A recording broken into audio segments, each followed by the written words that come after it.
Hello and welcome back to Speed Demon Painting. Today we are taking a look at the Zamiec Battlefleet set, which was kindly sent to me by Warcradle Studios for review.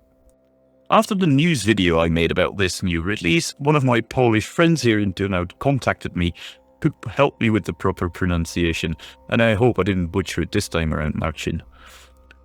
Pronunciation aside, we are dealing with a medium-sized box set, which of course comes with the big flagship and a couple of destroyers, 4 of them, with 2 extra cruisers you can make for your Commonwealth force. Of course, Warcradle Studios always sends these shrink-wrapped, but I remove that ahead of the review. These days they do not come with any printed out build instructions anymore. They do come with this handy little pamphlet that has a QR code on it, and if you scan that one you will be taken to the website where you can find the build instructions and also the rules to the models to play with. In addition, you're also getting these bases, which are used through your SRS token, and you get a grand total of 12 of them in this set. And of course, seeing as this is a box heavily focused around flyers, you get a lot of flight stems in total. You can sort of choose which ones you want, the straight ones or the curved ones. You also have the option for the thin straight ones if you want for your destroyers. It comes with 3 of those. It also comes with a big base for your big Sky Fortress, 2 medium sea bases for the cruisers, and then a grand total of 8 of these smaller bases for your destroyers, but also some aerial escort tokens that can be found in this box.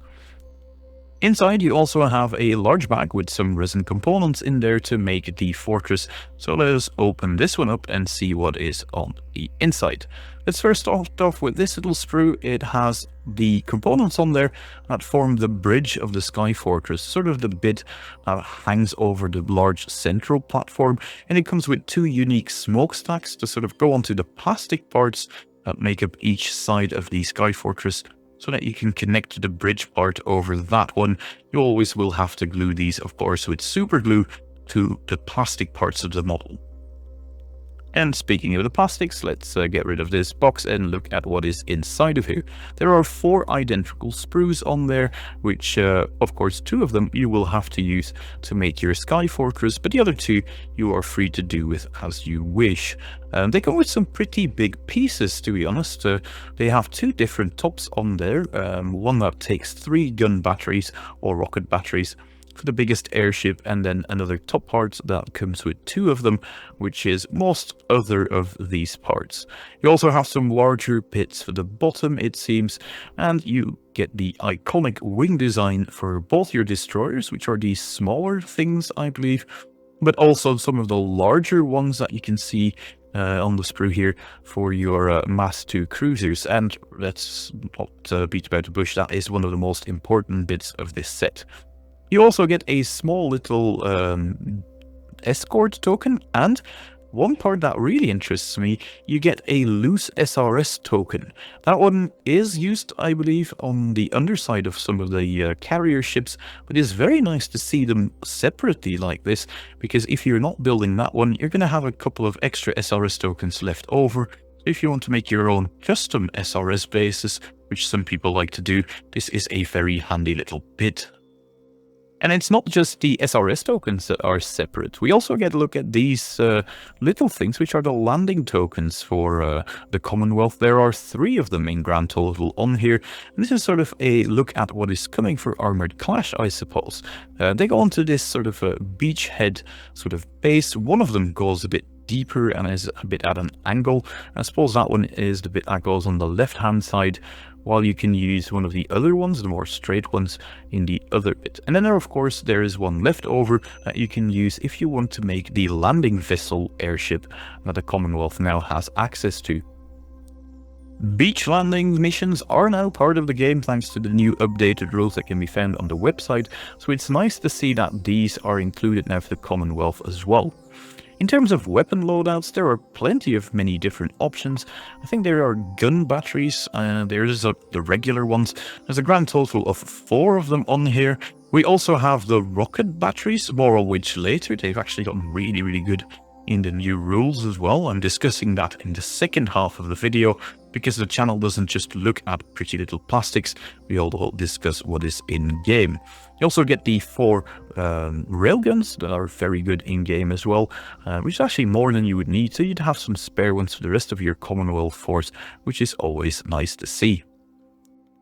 Speaking of where this box sort of slots in within the Commonwealth, I don't think this is the ideal starting point if you want to start a Commonwealth fleet, but it is a great way to expand on the Commonwealth because, well, these days the surface units are quite important to score objectives and you have to support them with your aerial ships. But the good thing to see here is that all of these parts within the Commonwealth for the top of the ships are actually compatible.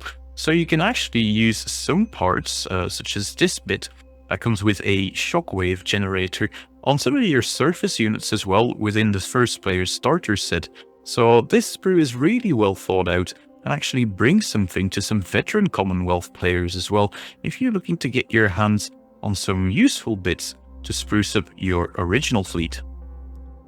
And then finally, let's take a look at the central part of the Sky Fortress. It isn't a one-part mold this time around, and the seam line of molds seems to run across the edge here. So you will have to do a bit of filing to sort of get all of that to sit flush. It's not a lot of material that you have to take off. But yeah, that is the bit that you're going to have to clean off. And of course, the part where the sprue gates meet the actual part of the model are going to have to be cleaned up as well. Finally, you will have to glue a few plastic parts from the Mass 2 sky cruisers to each side of them and then connect the bridge parts on top of it. I always like to keep these parts separate and paint them up separately, but you are free to do whatever you want, of course, with your own models. But yeah, I always go for sub-assemblies. And for the last part of the video, let's take a look at what these new Polish-Lithuanian ships bring for the Commonwealth. With this release comes OrBat version 3.06, and it's actually quite an impactful one for the Commonwealth as a whole.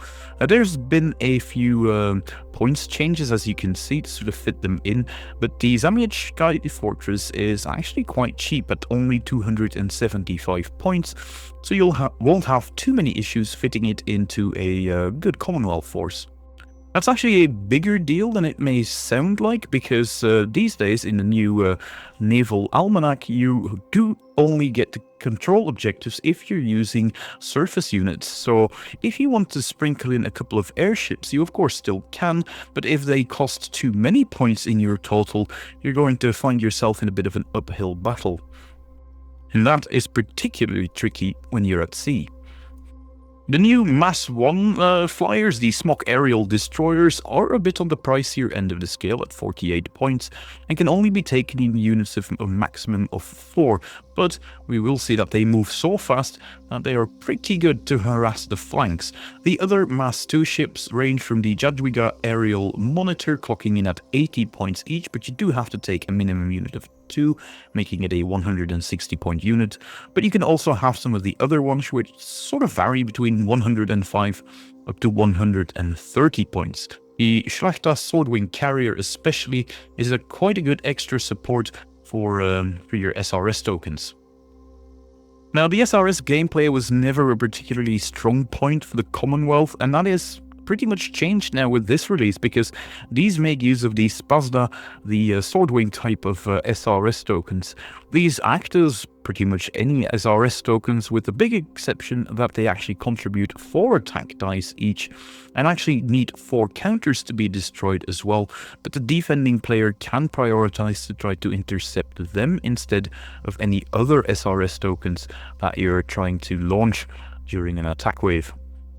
If you try to run this battlefleet, I would suggest using this one, the Polish-Lithuanian Battlefleet, which is a specialist battlefleet, which means they have to be tagged onto a main battlefleet as well, but they get a special rule called Sword Strike when you use this one. Now, this Swordwing Strike basically allows you to create a stack of these Spazda SRS tokens one for every battle fleet you have in your force. Now, you're very unlikely to have more than one of those battle fleets, but it doesn't really matter because you can combine them with the other SRS attack runs that you're doing in this turn. And again, they need 4 dice to be intercepted and contribute 4 action dice to any attack runs. In addition, if you have a couple of points to spare, you can actually fill this stack up with up to 6 additional tokens at a points cost of plus 10 points per token that you're adding to it. A neat little way to round off your force when you're getting to the end of the list building stage. And then when it comes to the actual Sky Fortress itself, it's quite a solid entry too. It comes with a grand total of 15 hull points, which is definitely on the higher end for a 275 points model, although it is only armor 7 with Citadel 14, and that degrades a bit further, becoming 6 and 13 once it gets crippled. Not exactly the fastest ship baseline with only 9 inches, but you can overthrust it with another 4 should you so desire. And for a bit of extra protection, it comes with a shield generator as well, and it creates 9 of these 4 dice each types of attack tokens for a juicy little 36 dice in the attack, which is pretty solid.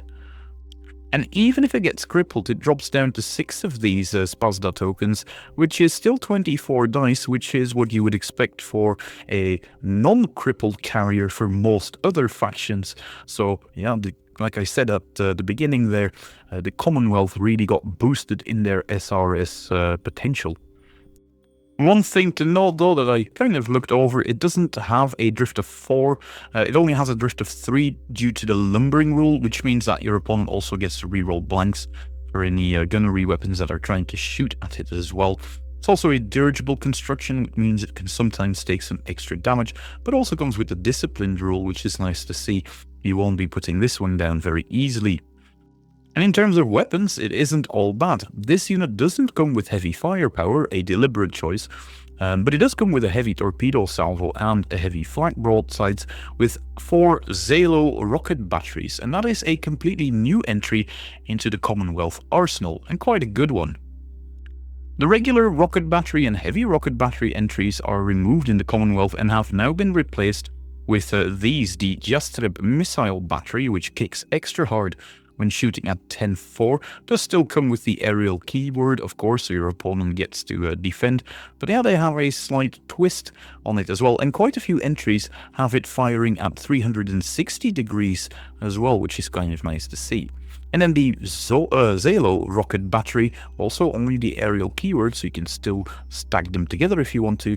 The juicy part is the fact that they get 3 dice in support, rather than the usual 2 you find on rocket batteries. And I hope this is a change that makes it to other OrBats as well, because that number of 2 is what made rocket batteries so much worse compared to the other weapon choices that many people try to avoid them. This definitely sort of ameliorates this problem.